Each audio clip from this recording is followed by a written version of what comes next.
ये दोनों नाम pharmacology, general pharmacology 4th semester के अंदर भी आता है। वहां भी कोलॉजी के टीचर आपको ये दोनों चीजों की डेफिनेशन पढ़ाते हैं। अब आप कुछ सोचिए बेटा, समझिएगा कि अगर कोई एक चीज दोनों तरफ आती है, कोलॉजी में भी और फिजिक्स में भी, तो उसमें से क्वेश्चन बनने के चांसेस बढ़ेंगे कि कम हो जाएंगे? बढ़ जाएंगे। ठीक है सर, ऐसा क्यों हो जाएगा? सुनना बेटा, कई सारे बच्चे तो पहले से पढ़ चुके हैं, कुछ बच्चों के फेसेस नए भी लग रहे हैं, कुछ बच्चे काफी दिनों के बाद भी आ रहे हैं। तो दोनों तीनों चीजों को मैं थोड़ा सा एक्सप्लेन कर देता हूँ।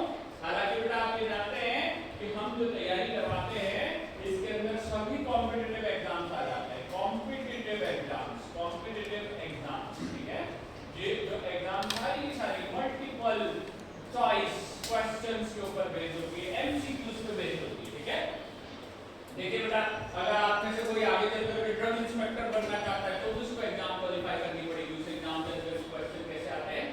एमसीक्यूज के। सर मुझे तो गवर्नमेंट फार्मासिस्ट बनना है, इतना बड़ा मैं नहीं सोचता, तो भी क्वेश्चन के एग्जाम किस प्रकार के पैटर्न आते हैं? एमसीक्यूज के पैटर्न्स आते हैं। अगर अपन जीपैट की बात करें तो उसके अंदर भी एमसीक्यूज आते हैं। नाइपर के अंदर भी क्या आते हैं? एमसीक्यूज। लेकिन दोनों एग्जाम्स में थोड़ा बड़ा अंतर है। अभी अपन यहाँ पे जीपैट की तैयारी कर रहे हैं, साथ ही साथ नाइपर की भी प्रिपरेशन करेंगे, क्योंकि दोनों एग्जाम एक ही महीने में होते हैं। मई के महीने में दोनों एग्जाम हो रही है पिछले 2-3 सालों से। पहले अलग था, जीपैट पहले हो जाती थी, नाइपर 1 महीने बाद होती थी। अभी कुछ समय से दोनों एक साथ होते हैं, एक ही हफ्ते के अंदर। ठीक है, और इसीलिए अपन दोनों क्वेश्चंस में से दोनों का टाइम टू टाइम डिस्कशन करेंगे। पहले भी कर चुके हैं, फिर से करेंगे, क्योंकि समय के साथ साथ अपन चीजों को भूल जाते हैं। जो जीपैट रहती है इसके साथ खास तौर पे बात है कि ये 120 मिनट, सॉरी 180 मिनट, ठीक है, इसमें क्या रहता है बेटा? 180 मिनट। यहाँ पे क्या रहता है? 180 मिनट के अंदर 125 क्वेश्चन सॉल्व करने होते हैं। आप देखिएगा, मतलब समय ज्यादा, क्वेश्चन कम। ठीक है, तो जब समय ज्यादा मिलता है और क्वेश्चन कम रहते हैं, तो आपके हिसाब से क्वेश्चन कैसे बनेंगे? इजी या टफ? थोड़े टफ क्वेश्चन बनते हैं। लेकिन फिर दूसरी बारी आती है नाइपर नाम के एग्जाम की, जिसमें मिनट होते हैं 120 और क्वेश्चन आते हैं 200। ठीक है, पहली सीढ़ी है जीपैट। अगर बेटा आप जीपैट क्वालिफाइड नहीं हो तो नाइपर वाले आपको एडमिशन नहीं देंगे। ठीक है, जैसे जेईई में होता है प्रीलिम्स और मेंस, इस प्रकार का ही ये है, मान लीजिए प्रीलिम्स और ये है मेंस। इस पे निर्भर करता है कि आपको कौन सा सब्जेक्ट मिलेगा और कौन से नाइपर। इस पे डिपेंड करता है कि आप नाइपर जा भी पाओगे कि नहीं। सर हमें एमबीए करना है, इंडिया के टॉप 300 बच्चों में आना पड़ेगा।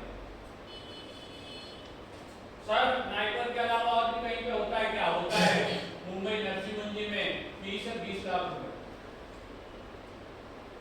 सर नाइपर की फीस क्या है? जिनमें साल भर की 50,000। ठीक है, काफी सारे अंतर है। एक चीज आपको सिखाते हैं हम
आगे चलते हैं।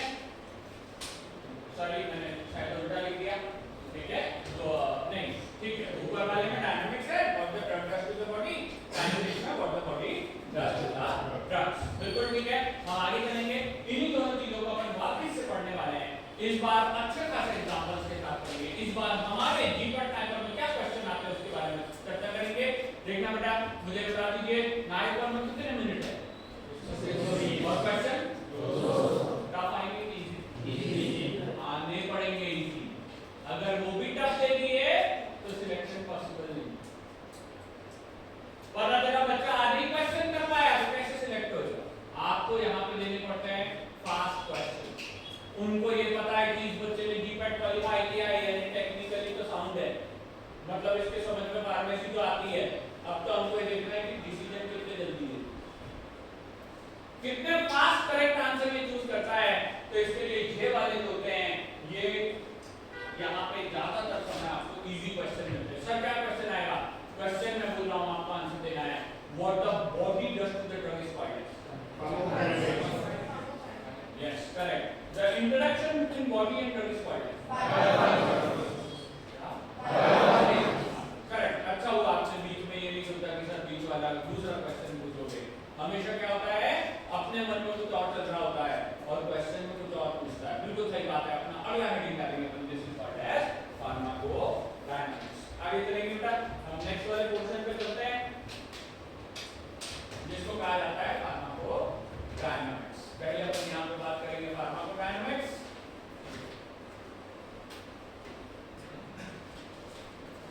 Pharmacodynamics is it clear? किससे दिख रहा है आप लोगों के लिए नया है, ये वाला बोर्ड हमारे लिए भी नया है, लेकिन आप लोगों को समझ में आ रहा है लाइटिंग वगैरह लाइट वाइट सब कुछ ऐसा कुछ तो नहीं चेंज हो रहा। चल डन, फार्माकोडायनामिक्स ठीक है।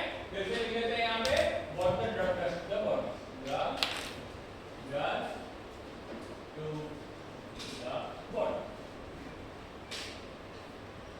हमारा ड्रग शरीर पे क्या इफेक्ट दिखाता है? That we normally study this pharmacodynamics, इसको अपन फार्माकोडायनामिक्स बोलते हैं ठीक है। आगे चलेंगे, बहुत ही सिंपल सा कांसेप्ट है, बहुत ही सिंपल सा क्वेश्चन भी है, बस हमको ये ध्यान रखना है और बोर्ड पे देखते हुए चलना है कि मैं यहाँ पर कुछ ड्रग्स के नाम लिखूंगा और हम उनका ये बात करेंगे कि वो बॉडी पे क्या इफेक्ट दिखाते हैं ठीक है। जैसे नंबर 1 सबसे आसान ड्रग जिसका नाम हम जानते हैं पैरासीटामोल, सबसे आसान ड्रग ठीक है पैरासीटामोल। केवल एक या दो होते हैं जो एकदम नए हैं, बाकी सब लोग इसका स्ट्रक्चर बनाएंगे जल्दी से फटाफट चलो। पैरासीटामोल का स्ट्रक्चर बनाओ फटाफट।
इसे कहा जाता है नाइट्रोग्लिसरीन, ये कहलाता है नाइट्रोग्लिसरीन।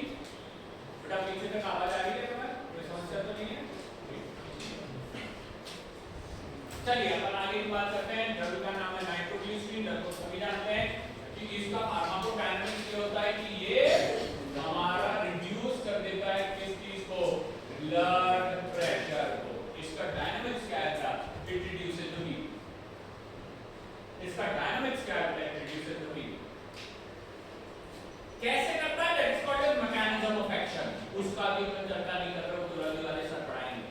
अपन बायोफार्मास्यूटिक्स पढ़ रहे हैं जिसके अंदर डायनामिक्स और काइनेटिक्स की बात कर रहे हैं कि ये क्या करता है, बीपी को कम करने का काम करता है। यहां पर हमने बात करी नाइट्रोग्लिसरीन की बात करी।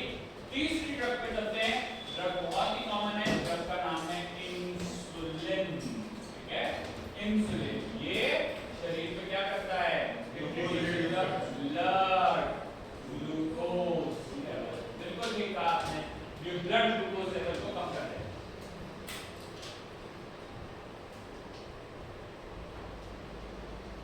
फार्माकोडायनामिक्स, ड्रग शरीर के साथ क्या करता है, शरीर का कभी तापमान कम कर देता है कोई ड्रग शरीर का बीपी कम कर देता है, कोई ड्रग शरीर का ब्लड ग्लूकोज लेवल कम कर देता है। ये सब चीजें कम हो रही है, तो इसीलिए कई बार स्टूडेंट क्वेश्चन पूछते हैं कि सर कुछ बढ़ता भी है ड्रग से। तो एक एग्जांपल पर ऐसा ले लेते हैं जिस ड्रग में कुछ बॉडी में इंक्रीज करवाता होगा। आगे चलते हैं, क्वेश्चन नंबर 4 की बात कर लेते हैं। क्वेश्चन नंबर 4 की बात कर लेते हैं। हम यहां पे बात करेंगे कैफीन।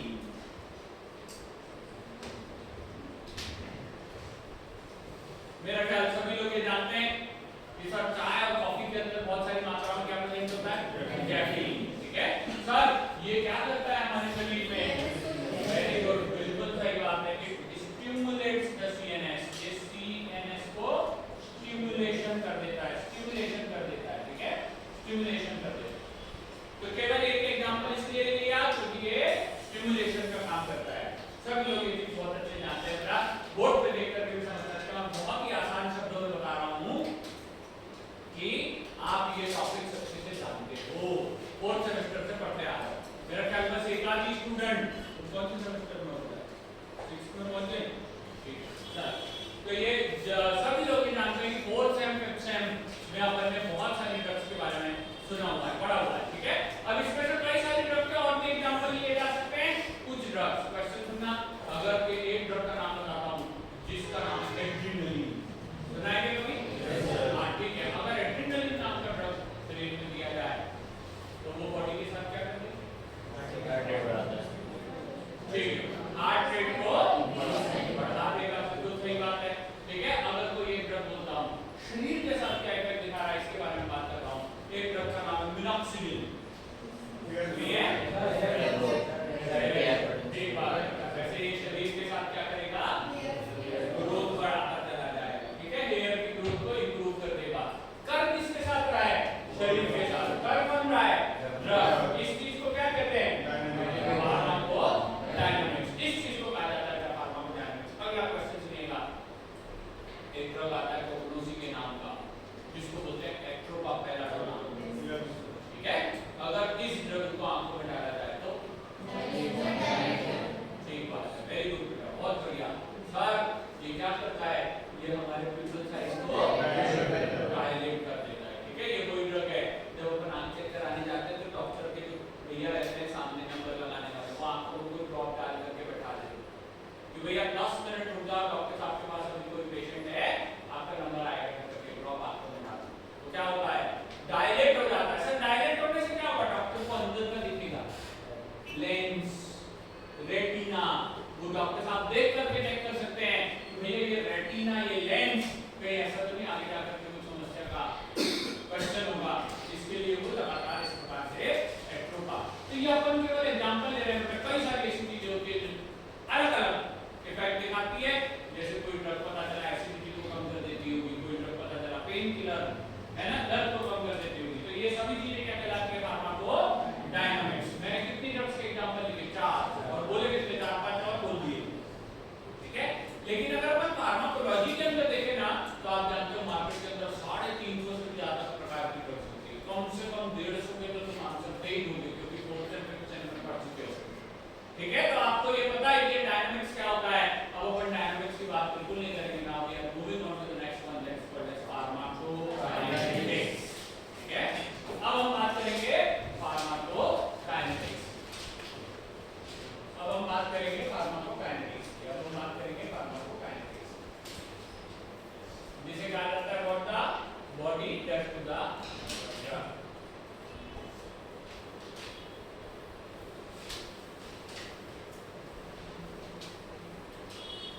कि भाई पता है मेरे आज चाचा जी आ रहे हैं, मैं उनको लेने स्टेशन जा रहा हूँ, है ना, तो क्या करेगा यहाँ अकेला रुक के, चल अपन दोनों ही यहाँ से चलते हैं, मेरे को मैजिक तक छोड़ देना और फिर तुम आगे निकल जाना। हर ड्रग के साथ अलग अलग बिहेवियर दिखाते हैं।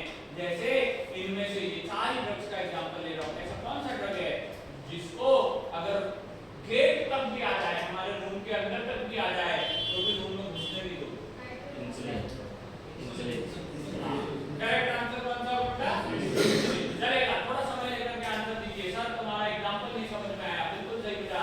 ये मान लीजिए हमारा शरीर, हमारा रूम है, और इस रूम के बाहर गेट पे इंसुलिन नाम का एक मित्र आकर के खड़ा है, तो वो इंसुलिन नाम के मित्र को हमारा शरीर एब्जॉर्ब नहीं होने देगा, पूरे तरीके से ब्रेक डाउन कर देगा। बोलेगा भाई आज तुम रूम पे नहीं आ सकते, हमारा कुछ तो भी काम है। हर ड्रग के साथ अलग अलग बिहेवियर होता है। किसी ड्रग को एब्जॉर्ब आसानी से होने देता है, किसी ड्रग को आसानी से एब्जॉर्ब नहीं होने देता। ठीक है, हम जानते हैं कि भाई ये इसी का हर ड्रग के साथ अलग तरीका हमारे को खोजना पड़ता है। बहुत कॉमन क्वेश्चन सभी लोग जानते हैं, मैं कई बार पूछ चुका हूँ, प्लीज बता दीजिए हमारे शरीर का थर्मोस्टेट कहाँ प्रेजेंट होता है? गुड बेटा, बिल्कुल सही आंसर है। कम लोगों ने दिया सर, हमको तो पता ही नहीं था क्वेश्चन क्या है, इसका आंसर क्या है। बिल्कुल ठीक बात है, हम पूछ रहे हैं कि हम वार्म ब्लडेड एनिमल है कि कोल्ड ब्लडेड? वार्म ब्लडेड, यानी बाहर का तापमान 0 डिग्री की हुआ तो हमारा शरीर अपना तापमान कितना मेंटेन करता है? 37 डिग्री सेल्सियस। वार्म ब्लडेड, तो ये कौन डिसाइड करता होगा? हाइपोथैलेमस। जब फीवर आता है तो कहाँ गड़बड़ी होती है? हाइपोथैलेमस। यानी अगर पैरासिटामोल को इफेक्ट दिखाना है तो कहाँ जाना पड़ेगा? हाइपोथैलेमस। वहीं पे जाकर के अपना इफेक्ट दिखा सकता है। तो इसलिए पीसीएम को हमारा बॉडी कैसे ट्रीट करता है तो देखिएगा, it allows to cross the blood brain barrier. Hypothalamus brain का एक पार्ट है जिसको अलाउ करता है कि तुम आराम से हमारे सेंट्रल नर्वस सिस्टम में भी जा सकते हो। आप हमारे लिए अच्छा काम करने आए हो, आप हमारे मित्र हो, आप हमारे घर में चाहे उतनी देर रह सकते हो, हमें कोई समस्या नहीं है। It allows to cross the blood brain barrier. लेकिन बहुत सारे ऐसे ड्रग्स हैं जिनको क्रॉस करने के लिए अलाउ नहीं करता, रोक देते। सर कैसे रोकेगा बताऊंगा थोड़ी देर से, लेकिन तुरंत देखिएगा। नेक्स्ट क्वेश्चन पे चलते हैं अपन लोग। एक और ड्रग है नाइट्रोग्लिसरीन। ठीक है, इसको कैसे एडमिनिस्टर किया जाता है? Administered by sublingual route. इसको सबलिंगुअल रूट से एडमिनिस्टर किया जाता है। ठीक है, सब इसको एडमिनिस्टर किया जाता है सबलिंगुअल रूट। ज्यादातर लोग जानते हैं हमारे जीभ के नीचे का जो रूट है उस रूट को क्या कहा जाता है? Sublingual route. ठीक है, इस सबलिंगुअल रूट से ड्रग की एब्जॉर्प्शन डायरेक्ट ब्लड में हो जाता है। ठीक है, लेकिन सभी ड्रग्स के नहीं होते। अगर ऐसा होता तो अपन पैरासिटामोल की गोली भी मुंह में रख लेते, बुखार उतर जाता। हम उसके सिरप को ओरल कैविटी में रख करके काफी देर गार्गल करते, फीवर उतर जाता। ऐसा नहीं होता, केवल कुछ ही ड्रग्स है जो यहाँ से एब्जॉर्ब हो जाती है। कौन सी ड्रग एब्जॉर्ब होने वाली का नाम क्या लिखा है यहाँ? नाइट्रोग्लिसरीन। ठीक है, ये भी लिपिड सॉल्युबल है, लेकिन इसके साथ बॉडी अलग बिहेव करती है और पैरासिटामोल के साथ अलग बिहेव करती है। ठीक है, तो इनके बिहेवियर हर जगह अलग अलग होते हैं। ठीक है, आगे चलते हैं। अगले ड्रग का नाम क्या है? इंसुलिन। ये ड्रग के साथ क्या स्ट्रक्चर होती है? When taken in GI,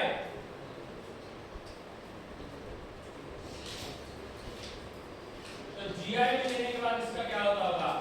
it is degraded.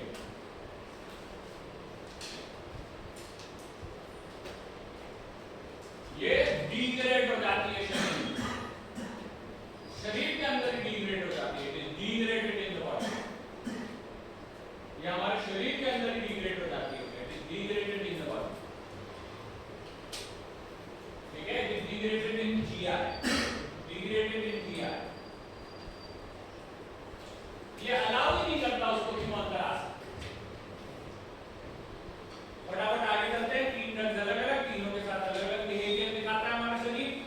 किसी को सबलिंगुअल रूट से एब्जॉर्ब होने देता है, किसी को ब्रेन में जाने देता है, किसी को जीआईटी से डिग्रेड कर देता है। ठीक है, आखिरी वाले ड्रग की बात करते हैं। हालांकि कैफीन हम सभी लोग लेते हैं, इसका एक और भाई बहन है जिसको ज्यादातर आप लोग पसंद करते हैं, जिसका नाम है निकोटिन। एक बार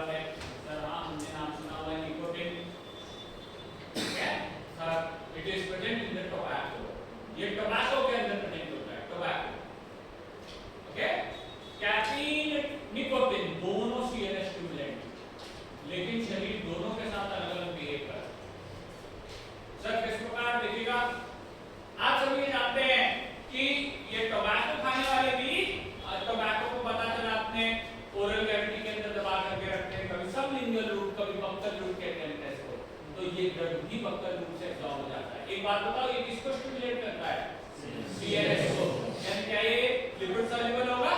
हां, ब्लड ब्रेन बैरियर को क्रॉस करता होगा, बिल्कुल करता होगा। तो प्लीज देखिएगा बेटा, निकोटीन एक लेकिन अलग ही तरह का ड्रग है, ये इस प्रकार का ड्रग है कि सर अगर कोई टोबैको को जला करके स्मोकिंग करता है तो ये ड्रग लंग्स से भी एब्जॉर्ब हो जाता है। तो ये ड्रग कहां से एब्जॉर्ब हो जाता है? लंग्स से। बाकी ड्रग्स के साथ ये पॉसिबल नहीं है। हमारा शरीर हर ड्रग के साथ अलग अलग बिहेवियर दिखाता है, इसीलिए हमको पहले यही स्टडी करनी पड़ती है कि सर हमारा शरीर इफेक्ट तो दिखाएगा लेकिन हर ड्रग के साथ अलग अलग इफेक्ट दिखा रहा है। तो पहले हमारे पुरानी ड्रग्स के साथ क्या इफेक्ट होते हैं वो समझना पड़ता है, और नई ड्रग को मार्केट में लॉन्च करने से पहले क्या इफेक्ट आएंगे वो समझना पड़ता है। तो दोनों चीजें हमारे को पढ़ने की यहाँ जरूरत पड़ती है। हम फार्माकोकाइनेटिक्स की बात कर रहे हैं। फार्माकोकाइनेटिक्स का मतलब होता है what the body does to the drug. कई सारे एग्जांपल आपके सामने लिखे हैं। ये जो आखिरी वाला एग्जांपल मैं बोल रहा हूं, ये निकोटीन के लिए हम केवल लिख रहे हैं, कैफीन के लिए नहीं है। It is absorbed through lungs, it is also absorbed through lungs.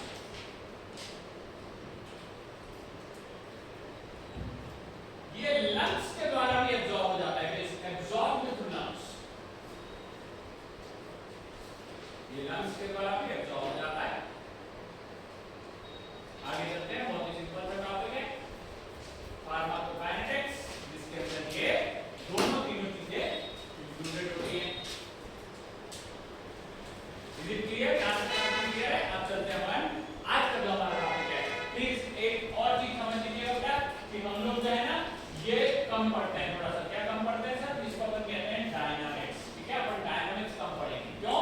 क्योंकि डायनामिक्स पढ़ने के लिए पूरी की पूरी फार्माकोलॉजी के दो अलग अलग सेमेस्टर में टीचर्स ने आपको पढ़ाया होगा। ठीक है, तो अपन यहाँ पे आगे बढ़ेंगे। अब जो हमारा टॉपिक रहेगा वो टॉपिक है हमारा फार्माकोकाइनेटिक्स। अब मेजरली हम फार्माकोकाइनेटिक्स पढ़ेंगे। ठीक है, तो अगला जो हमारा करेक्टिव प्लान है that is called as pharmacokinetics. फिर से ठीक है, फार्माकोकाइनेटिक्स बड़ा टॉपिक है बेटा। Pharmacokinetics, pharmacokinetics, pharmacokinetics. तो इस फार्माकोकाइनेटिक्स के अंदर मुझे प्लीज बता दीजिए most common route of administration क्या है? हाँ ठीक है, पर ओरल क्या ओरल रूट कहा जाता है इसको।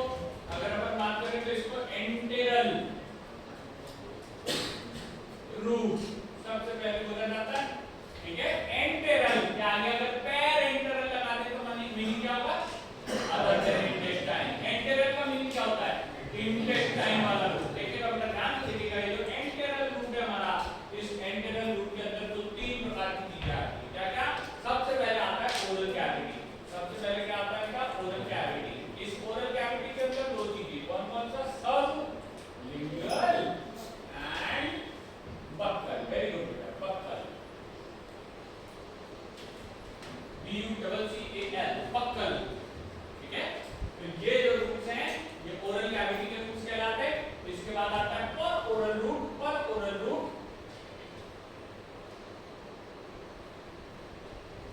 पर ओरल रूट, इसके अंदर अपन क्या करते हैं? चीजों को स्वैलो कर लेते हैं। थोड़ा सा हम लोगों को भी अभी हैंड बैठने में टाइम लगेगा, कहीं कोई स्पेलिंग समझ में नहीं आया तो पूछ लेना। पर ओरल रूट, ठीक है, स्वैलो।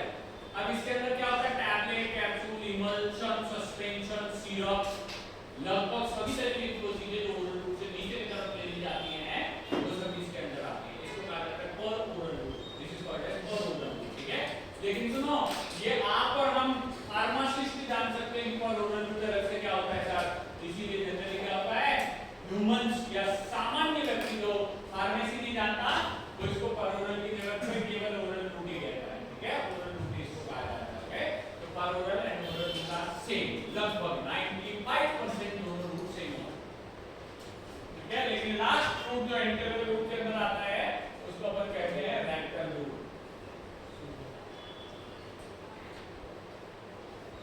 रेक्टल रूट कहा जाता है, rectal route. Rectal route suppositories इसी रूट से ली जाती है। रेक्टल रूट के एंटेरल रूट के अंदर आता है, intestine, enteral root.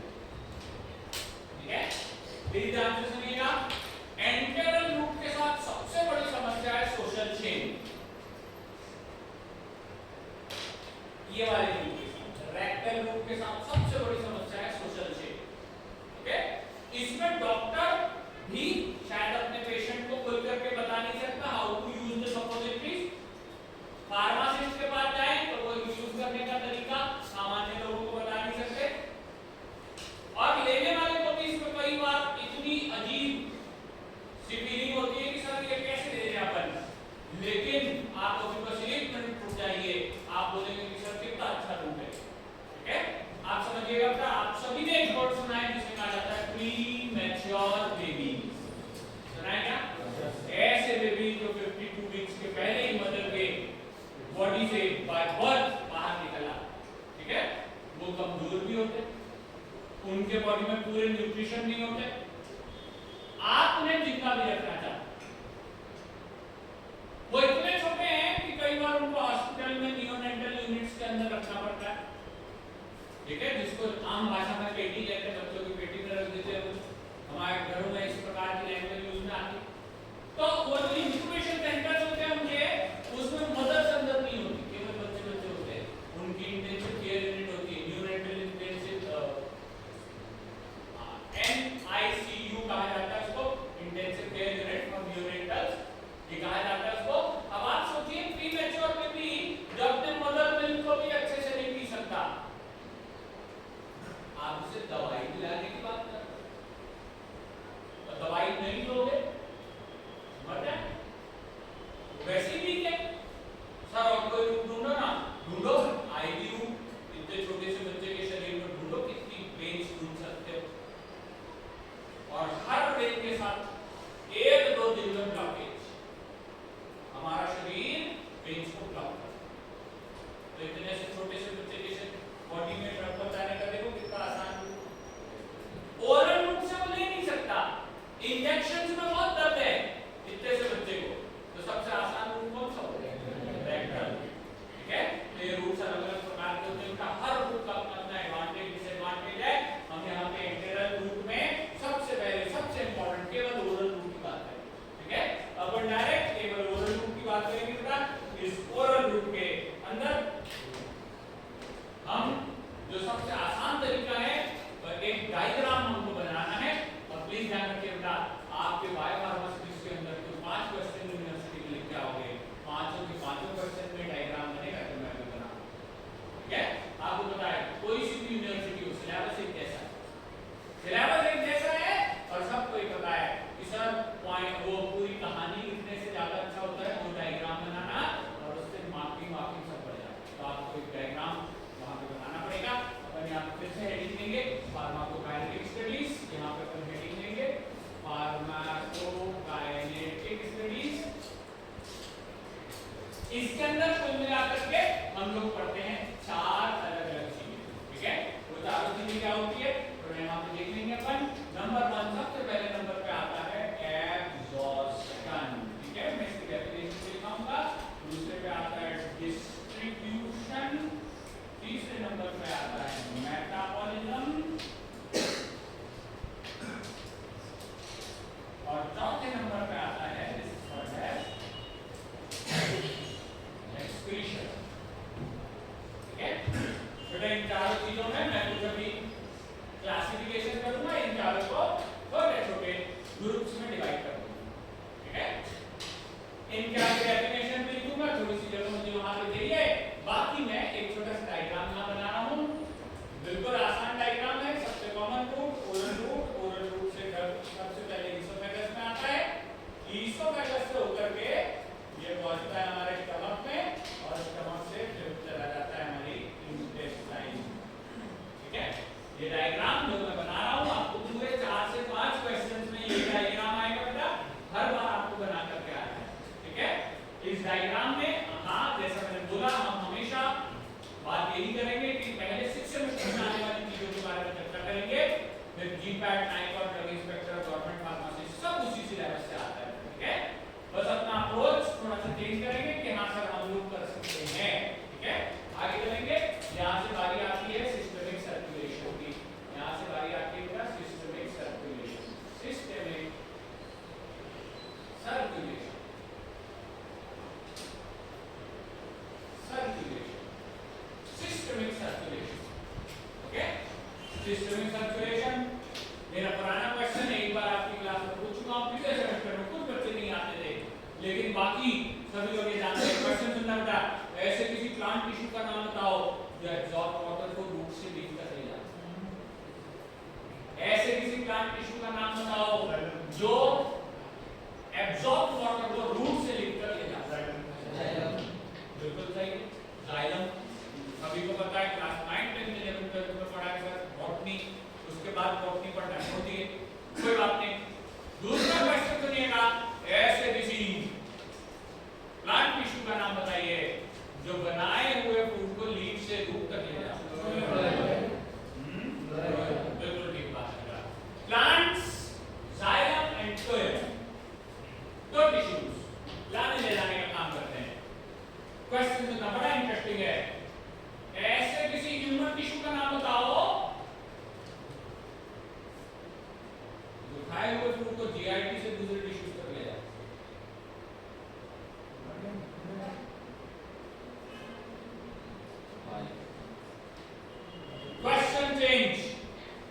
Question change. ऐसे किसी टिश्यू का नाम बताओ ह्यूमन बॉडी के जो हमारे टिश्यू में बने हुए वेस्ट प्रोडक्ट को टिश्यू से किडनी तक लेके जाता है। क्वेश्चन चेंज बेटा, ऐसे किसी ह्यूमन टिश्यू का नाम बताओ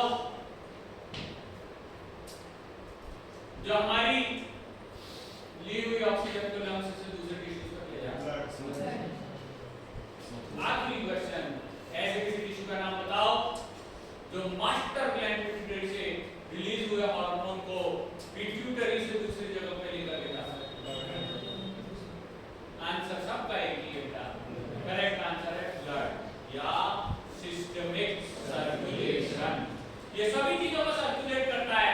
सर क्वेश्चन पूछने का मीनिंग बता दो, प्लांट्स में दो टिश्यू होते हैं, जाइलम अलग और फ्लोएम अलग, लेकिन हमारी बॉडी में एक ही टिश्यू, कौन सा?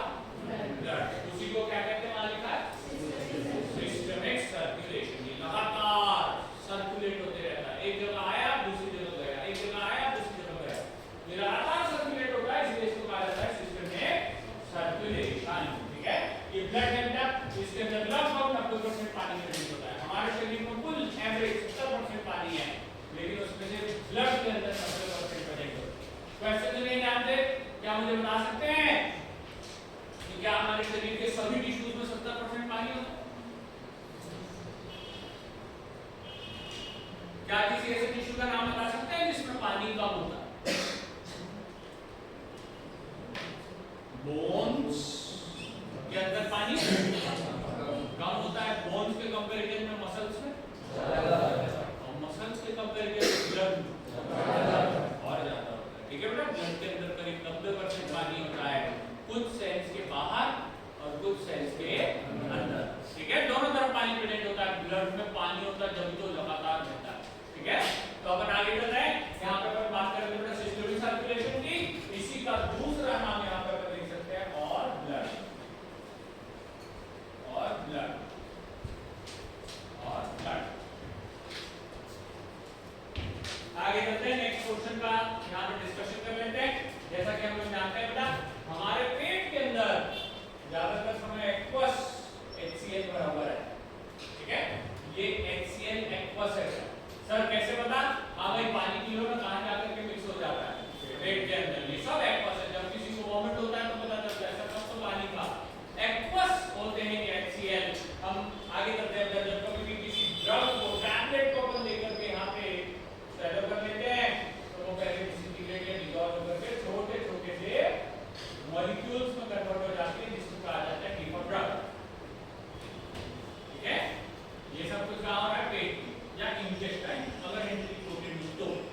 ब्लड में गया वो ब्लड से वापस जीआईटी में नहीं आता, ठीक है।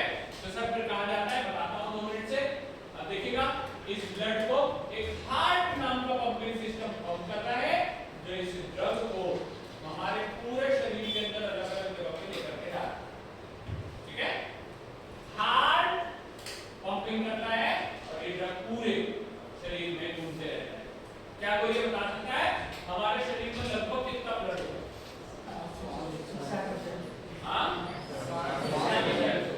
सही बात, ठीक है ना। ये तो छोटे मोटे दुबले पतले से बच्चे बैठे हैं, इनके शरीर में 5 लीटर, हमारे जैसे हफ्ते घंटों में 6 लीटर तक हो जाता है, ठीक है। तो 5 से 6 लीटर कोई बड़ी बात नहीं है। अगर किसी व्यक्ति ने 1-2 गिलास पानी ज्यादा पी लिया तो शरीर में थोड़ा थोड़ा ब्लड कभी कभार बढ़ भी जाता है, कभी कभार कम भी हो जाता है। 1 यूनिट डोनेट कर दिया कोई बड़ी बात नहीं, तुरंत थोड़ी देर में बन जाता है, ठीक है। तो ब्लड 5 से 6 लीटर तक मूव होते रहता है, ये डिस्ट्रीब्यूट करता है चीजों को। तो क्वेश्चन सुनिएगा, हमारे शरीर के ऐसे किसी टिश्यू का नाम बताओ जो लिए हुए ड्रग को जीआईटी से किसी दूसरे टिश्यू में ले जाए। करेक्ट बेटा, सबका आंसर सेम आ रहा है। बस आपको क्वेश्चन की भावना समझनी है कि क्वेश्चन पूछ क्या रहा है, और देन आपको यू हैव टू आंसर, ठीक है। तो अभी अपन यहां पे बात करते हैं, एक ऐसे सिस्टम की बात करते हैं, एक ऐसे सिस्टमिक सर्कुलेशन की बात करते हैं जो मान लीजिए इस प्रकार के न्यूरॉन्स की संरचनाओं का बना हुआ होगा। लगभग ये अपन सीएनएस की बात कर रहे हैं बेटा, बहुत सारे ड्रग सीएनएस में एक्शन दिखाते हैं। आपको पता है, क्वेश्चन सुनिएगा, एक ड्रग आती है जिसको अपन कहते हैं बार्बिटूरेट्स, ठीक है। क्वेश्चन सुनो, ये हमारे शरीर पे क्या है करता है? सीएनएस को ये काइनेटिक्स हुआ कि डायनेमिक्स? क्या हुआ? बिल्कुल करेक्ट बात है, एकदम सही बात है, ठीक है। लेकिन ये बार्बिटूरेट ओरली या इंजेक्शन से लेने पे सीएनएस में जाता है कि नहीं जाता है, ये क्या हमारा बॉडी डिसाइड करता है कि इसको ब्रेन में जाने देना है कि नहीं देना है, ठीक है। जैसे आपने एक ड्रग सुना है डोपामाइन, ठीक है, उसको आपने बॉडी में ले लिया तो भी वो ब्रेन को क्रॉस नहीं कर पाता, इसीलिए तो लीवर रोका देगा, ठीक है। ये आपने पढ़ा हुआ है, मैं बस इसके छोटे छोटे रिवीजन कर रहा हूं बेटा, थोड़ा सा एक्टिव रहें। हम क्या करें, आप सुबह 5 बजे क्लास को आ नहीं सकते, दिन भर कॉलेज में रहते हो, शाम को आपको ऐसे सुस्ती सी लगती है कि सर बहुत दिन हो गया, पूरे दिन भर से काम कर रहे हैं, थोड़ा सा एनर्जेटिक रहिए, जो पढ़ा रहे हैं दिमाग में घुसना चाहिए। अलग अलग एग्जांपल लेते हैं, ठीक है, इसीलिए आपको थोड़ी सी एनर्जी रखनी पड़ेगी। हाँ, थोड़ी देर में हम छोटा छोटा ऐसे बोलोगे तो थोड़ा सा ब्रेक ले लेंगे कि सर रुक जाओ, थोड़ी देर के बाद वापस ट्यूबलाइट चालू होगा, फिर आगे बढ़ेंगे। प्लीज देख लेना, बहुत ही सिंपल सी बात है। तो ब्लड ब्रेन बैरियर को क्रॉस करना ये कहलाता है हमारा फार्माकोकाइनेटिक्स, ठीक है, और इफेक्ट दिखाना ये कहलाता है फार्माकोकाइनेटिक्स। तो देखिएगा प्लीज यहाँ पे एक एरो की बात करते हैं, ये ड्रग यहाँ से निकल करके गया ब्रेन में, इस फिनोमेना को कहते हैं डिस्ट्रीब्यूशन, इस फिनोमेना को कहते हैं डिस्ट्रीब्यूशन। ये फिनोमेना रिवर्सिबल नेचर का होता है, ड्रग वहां से वापस ब्लड में भी आ सकता है, ठीक है। आगे चलते हैं, इसके तुरंत बात करते हैं बात कि हाँ भैया सर तुम्हारे शरीर में 6 लीटर ब्लड प्रोड्यूस होगा, तो 6 लीटर पूरा ब्रेन को एक साथ नहीं जाता है, इसमें से बहुत सारी मात्रा का ड्रग अलग अलग टिश्यूज को जाता है, इंक्लूडिंग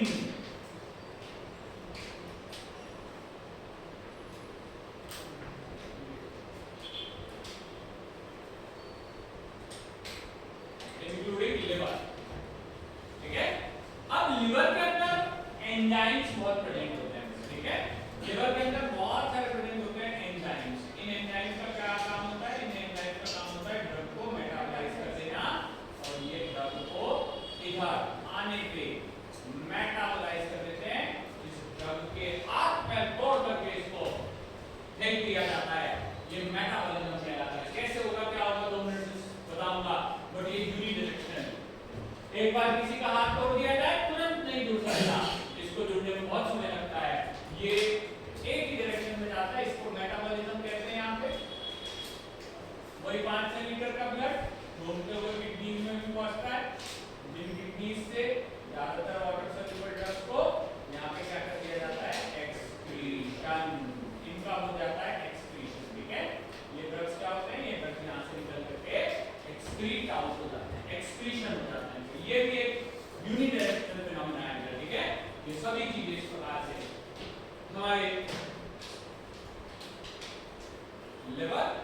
लिवर से मेटाबॉलिज्म, किडनी से एक्सक्रीशन। सर जब जीआई में गया तो उसका पास नहीं हुआ, हो सकता है, हो सकता है। हर ड्रग को बॉडी अलग अलग बिहेव कर, ठीक है। ये वही मित्र है जो हम नहीं चाह रहे कि घर में घुसे, तो फर्स्ट पास मेटाबॉलिज्म कर, ठीक है। 2-4 बार चिल्ला दिए, गालियां दे दी, आप कर छोड़ दिए, फिर कैसे घर घुसे। लेकिन अगर ड्रग हमारा मन पसंद है, हम चाहते ही हैं कि ये जीवन भर के लिए हमारे शरीर में आ जाए, इसी घर में रहने लगे, तो ऐसे ड्रग के लिए तो हमारे को कैसे फर्स्ट पास करोगे, ठीक है। फर्स्ट पास मेटाबॉलिज्म सबके साथ नहीं होगा, किसी किसी ड्रग के साथ ही होगा, ठीक है। आगे चलते हैं, बहुत अच्छी बात है। अगर आपके दिमाग में कोई भी क्वेश्चन पड़े तो आप जरूर से पूछिए, ठीक है। आप जरूर से पूछिए, किसी भी तरीके का नया क्वेश्चन आपके दिमाग में आए आप जरूर से पूछिए। चलिए आगे चलते हैं, ओके। अब इन चीजों के साथ इनकी डेफिनेशन थोड़ी बहुत दिखा दूंगा, कुछ समय के बाद इन पे चर्चा करेंगे। लेकिन एक काम कीजिएगा, सभी लोग अपने नीचे रख लीजिए, अपने अपने मोबाइल लगा लीजिए। अगले 6 से 7 मिनट मैं जो भी आपको बताने वाला हूं, ये अगले 6 से 7 महीने बायोफार्मास्यूटिक्स का सार है, ठीक है। इसको सभी लोग रिकॉर्ड कर लीजिए, ओके। ऑडियो रिकॉर्डिंग में छोड़ दीजिए। आप बायोफार्मास्यूटिक्स कभी भी पढ़ना चाहें, आप इस रिकॉर्डिंग को जरूर से एक बार सुनिएगा। 5 से 6 मिनट में 5 से 6 महीने के बायोफार्मास्यूटिक्स को